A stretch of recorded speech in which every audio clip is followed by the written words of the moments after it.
Good morning student, स्वागत है आप सभी का ऑनलाइन क्लास में। देखिए आज का टॉपिक है हमारा पास्ट परफेक्ट टेंस और इसमें हम बातचीत करेंगे किसके बारे में, एडवर्ब के बारे में। तो पास्ट परफेक्ट टेंस जो होता है इसकी एडवर्ब क्या होती है। देखिए यदि किसी भी सेंटेंस में क्या दिया गया हो, बिफोर दिया गया हो, ठीक है, या फिर आफ्टर दिया गया हो, तो देखिए पहली जो कंडीशन है इसकी क्या है, यदि सेंटेंस में बिफोर दिया गया है, ठीक है, तो बिफोर से पहले क्या लगाते हैं, हैड प्लस में वर्ब की थर्ड फॉर्म का प्रयोग किया जाता है। अर्थात ये कह सकते हैं कि बिफोर से पहले वहां पे कौन सा टेंस आएगा, पास्ट परफेक्ट टेंस आएगा, और बिफोर के बाद में क्या लगाते हैं, वर्ब की सेकंड फॉर्म या फिर पास्ट सिंपल टेंस का वहां पे प्रयोग किया जाता है। क्लियर है। दूसरा देखिए दिया गया है कि सेंटेंस में क्या दिया गया हो, आफ्टर दिया गया हो, क्या आफ्टर दिया गया हो, तो आफ्टर से पहले वर्ब की सेकंड फॉर्म का प्रयोग किया जाता है, अर्थात पास्ट सिंपल टेंस का प्रयोग किया जाता है, ठीक है। और आफ्टर के बाद में जो टेंस आएगा कौन सा आएगा, पास्ट परफेक्ट टेंस का भी लिया जाएगा। क्लियर। तो यहाँ पे क्या रखेंगे, आफ्टर के बाद में हैड प्लस में वर्ब की थर्ड फॉर्म रखेंगे। जैसे एग्जांपल लेते हैं, पहला एग्जांपल है the patient blank space died before the doctor केम। अब देखिए यहाँ पे क्या दिया गया है, सेंटेंस में बिफोर, ठीक है। अब बिफोर के बाद में क्या, वर्ब की सेकंड फॉर्म, तो यहाँ पे दी है हमको क्या दी है, वर्ब की सेकंड फॉर्म। ये क्या है, वर्ब की सेकंड फॉर्म हमको यहाँ पे दी गई है। तो बिफोर से पहले क्या आएगा, हैड प्लस में वर्ब की थर्ड फॉर्म यहाँ पे हम भरेंगे। तो देखिए यहाँ पे क्या लगा देंगे, हैड और वर्ब की थर्ड फॉर्म डाइड, डाइड की थर्ड फॉर्म हो जाएगी डाइड, तो यहाँ लिख देंगे D-I-E-D। क्लियर। ये सेंटेंस क्या बनेगा, द पेशेंट हैड डाइड, ठीक है, before the doctor came. Clear हो गया। इसके बाद में दूसरा एग्जांपल देखिए, I blank space save my document before the computer crashed। अब देखिए यहाँ पे भी क्या दिया गया है, बिफोर दिया गया है, ठीक है, और बिफोर से पहले क्या है, ब्लैंक स्पेस है। अब बिफोर के बाद में यहाँ पे हमको क्या दी है, वर्ब की सेकंड फॉर्म दी गई है। जब यहाँ पे वर्ब की सेकंड फॉर्म दी गई है तो बिफोर से पहले हमको किसका प्रयोग करना है, हैड प्लस में वर्ब की थर्ड फॉर्म का प्रयोग करना है। तो यहाँ पे क्या आ जाएगा, हैड और वर्ब की थर्ड फॉर्म सेव, सेव की थर्ड फॉर्म तो जाएगी सेव्ड, ठीक है, सेव में डी लगा देंगे, तो ये क्या बन जाएगी, वर्ब की थर्ड फॉर्म बन जाएगी। क्लियर हो गया। अब उसके बाद में अगला एग्जांपल देखिए, he wiped the floor, he wiped the floor, कि वह फर्श को साफ कर चुका था। आफ्टर यानी कि बाद में, द पेशेंट ब्लैंक स्पेस और क्या दिया गया लास्ट में ब्रैकेट में, गो। अर्थात कहने का मतलब है कि मरीज या रोगी के जाने के बाद वह फर्श को साफ कर चुका था। अब देखिए यहाँ पे जो कंडीशन है क्या दी है, आफ्टर दिया गया है और आफ्टर से पहले क्या दी गई है, वर्ब की सेकंड फॉर्म। तो देखिए वाइप की सेकंड फॉर्म होती है वाइप्ड, वाइप्ड का अर्थ होता है साफ करना या पोछा लगाना, ठीक है। अब इसके बाद में आफ्टर के बाद में ब्लैंक स्पेस दिया गया है, तो हम इसमें क्या भरेंगे, हैड प्लस में वर्ब की थर्ड फॉर्म भरेंगे। तो देखिए यहाँ पे क्या आ जाएगा, हैड और साथ में थर्ड फॉर्म, गो की थर्ड फॉर्म हो जाएगी, क्या हो जाएगी, गॉन, जो हो जाएगी गॉन। तो हेड के साथ में हम यहाँ पे क्या लगा देंगे, गॉन लगा देंगे। क्लियर है। इसी के बाद में नेक्स्ट एग्जांपल है, he blank space ring the bell before I open the door. देखिए क्या दिया गया है, बिफोर दिया गया है, तो बिफोर के बाद में क्या आनी चाहिए, वर्ब की सेकंड फॉर्म, तो यहाँ पे क्या दी गई है, वर्ब की सेकंड फॉर्म दी गई है, ठीक है।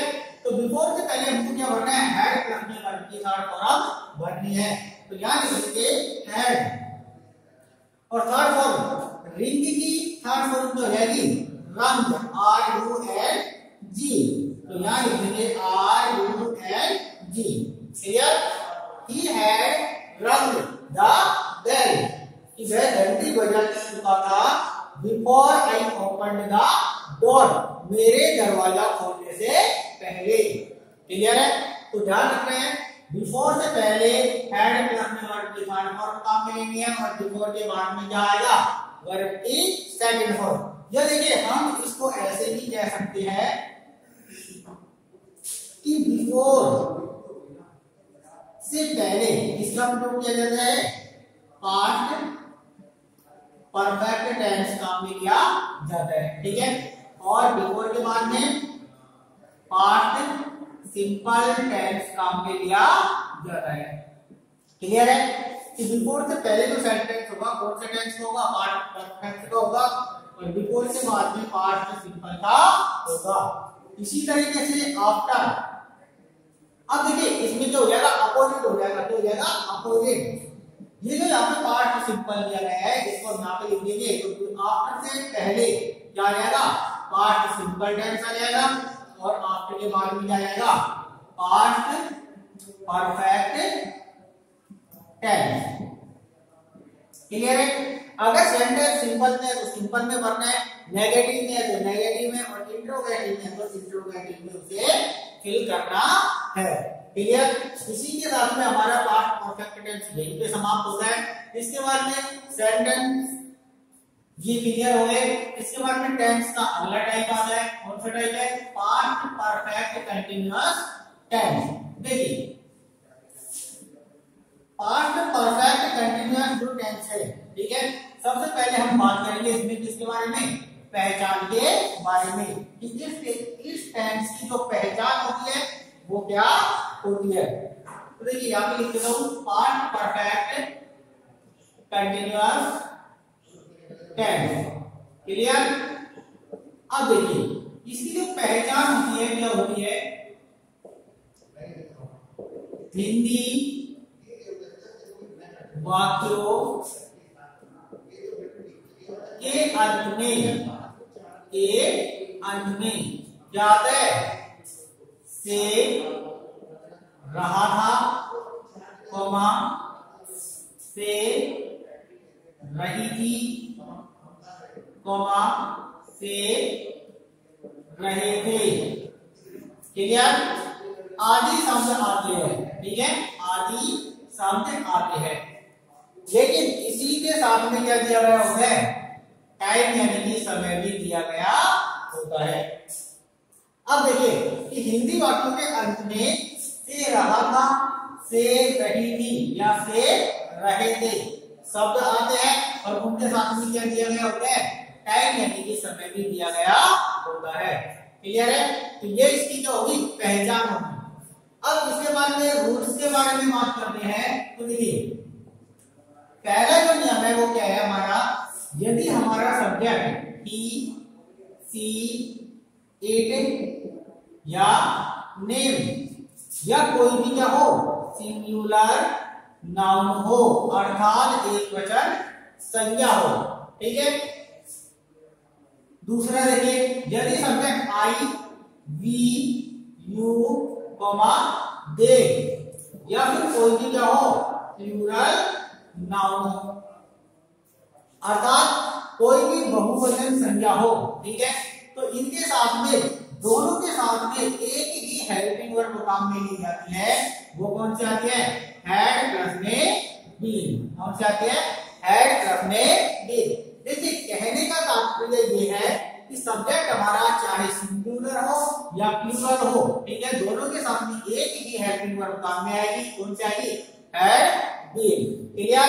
इसके बाद में अगला नियम है मेन वर्ब। मेन वर्ब के रूप में V1 प्लस में आईएनजी फॉर्म का प्रयोग किया जाता है, अर्थात इस टेंस में जो मेन वर्ब काम में ली जाएगी कौन सी ली जाएगी, V1 प्लस में आईएनजी या वर्ब की फोर्थ फॉर्म जिसे हम बोलते हैं का प्रयोग भी किया जाता है। क्लियर है? तो देखिए ये तो हो गए हमारे रूल्स। अब इसमें दिया गया है कि क्या पहचान के साथ में समय भी दिया गया होता है। तो देखिए इसी के साथ में अगला रूल आता है, समय के साथ में हम सिंस या फॉर का प्रयोग करते हैं, और इस बारे में हम पहले ही प्रेजेंट परफेक्ट कंटीन्यूअस टेंस में पढ़ चुके हैं। देखिए यदि हमारा समय कैसा हो, निश्चित समय हो, तो निश्चित समय के साथ में किसका प्रयोग करते हैं, सिंस का प्रयोग करते हैं। अर्थात ये कह सकते हैं कि point of time, point of time यानी कि समय के एक निश्चित बिंदु के सामने किसका प्रयोग किया जाता है, सिंस का प्रयोग किया जाता है। जैसे निश्चित समय कौन कौन सा होता है, हम पढ़ चुके इस बारे में पहले भी, जैसे इवनिंग, ठीक है, मॉर्निंग, क्लियर, नून, मिडनाइट, डॉन, डस्क, ठीक है। इसी तरीके से दिए गए हो, तो ये सारा का सारा क्या होता है, एक निश्चित समय होता है और इन सभी निश्चित समय के साथ में हम किसका प्रयोग करते हैं, सिंस का प्रयोग करते हैं। इसके बाद में एक होता है अनिश्चित समय, तो उसके लिए हम काम में लेते हैं फॉर, क्या लेते हैं, फॉर। अर्थात ये कह सकते हैं कि फॉर का जो प्रयोग है वो किसके साथ में किया जाता है, पीरियड ऑफ टाइम के साथ में किया जाता है। अर्थात समय की एक अवधि, पीरियड का मतलब अवधि, कि समय की एक अवधि के साथ में फॉर का प्रयोग किया जाता है। जैसे इस तरीके से किया गया हो, जैसे 2, 3, 4, ठीक है। या फिर इसके साथ में अब जैसे कोई भी समय दिया गया हो, जैसे सेकेंड्स, मिनट्स, क्लियर, या फिर डे, मंथ,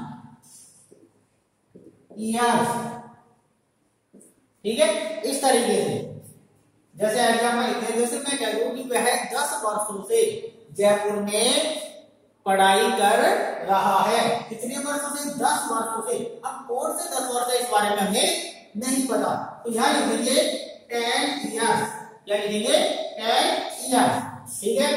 अब देखिए ये एक अनिश्चित समय है, तो अनिश्चित समय के साथ में किसका प्रयोग किया जाता है, फॉर का प्रयोग किया जाता है, क्लियर है। तो ध्यान रखना है कि जो सिंस का जो प्रयोग है वो किसके साथ में किया जाएगा, पॉइंट ऑफ टाइम यानी कि समय के एक निश्चित बिंदु के साथ में सिंस का प्रयोग किया जाता है, और समय की एक अवधि के साथ में किसका प्रयोग किया जाता है, फॉर का प्रयोग किया जाता है, क्लियर है, ठीक है। इसके बाद में हम चर्चा करेंगे किस पे, सेंटेंस पे, और सेंटेंस का पहला टाइम हम पढ़ेंगे सिंपल सेंटेंस, ठीक है। इसकी चर्चा हम अगली वीडियो में करेंगे।